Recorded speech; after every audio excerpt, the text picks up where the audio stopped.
আমার সঙ্গে 23-24 বছরের তৃণমূলের সঙ্গে যাবতীয় যে আবার সম্পর্ক, সেই সম্পর্ক ছিন্ন হলো। আগামী দিনটায় আমি দেখব, আমি ভাববো কি করব। 52 দিনের এই যে মানসিক লড়াই, তারপরে এত বড় একটা সিদ্ধান্ত নিলেন, কি বলবেন? 52 দিন তো বটেই, একটু বেশি করে, তার আগের থেকেই ছিল, অনেক দিন ধরেই ছিল।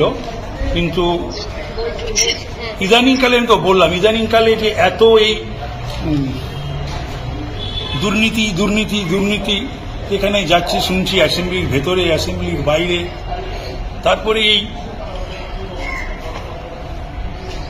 আমাদের এই যে ঘটনাটা ঘটল সন্দেশখালী, সেই সমস্ত ব্যাপারগুলো আমার মনকে খুবই নাড়া দিয়েছে।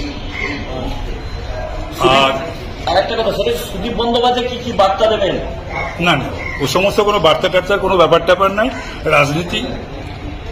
রাজনীতির ময়দানেই হবে। রেজিগনেশন দিলাম, অনারেবল স্পিকারের সামনে দিতে হয়, সই করে দিতে হয়। ওনার সামনে সই করে মেম্বারশিপ থেকে রিজাইন করলাম। মানে এমএলএ পদ থেকে? হ্যাঁ, ওটা তো মেম্বারশিপই বলে। আর অন্যান্য পদগুলোর রেজিগনেশন তো দিতে হয় না, এমএলএ পদ দিলেই তো অটোমেটিক্যালি।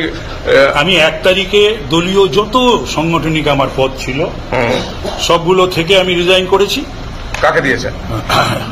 মাননীয় সুপ্রিমো শ্রীমতী মমতা ব্যানার্জি, অভিষেক ব্যানার্জি, সুব্রত বক্সী, এবং সরকারি যে সমস্ত পদগুলো আমার ছিল, যেমন ডেপুটি চিফ গভর্নমেন্ট হুইপ, যেমন ছিল বিভিন্ন কলেজের গভর্নিং বডির প্রেসিডেন্ট, সাগর দত্ত মেডিকেল কলেজের আরকেএসসি চেয়ারম্যান, এগুলো সব আমি 1 তারিখেই আমি সমস্ত রেজিগনেশন পাঠিয়ে দিয়েছি।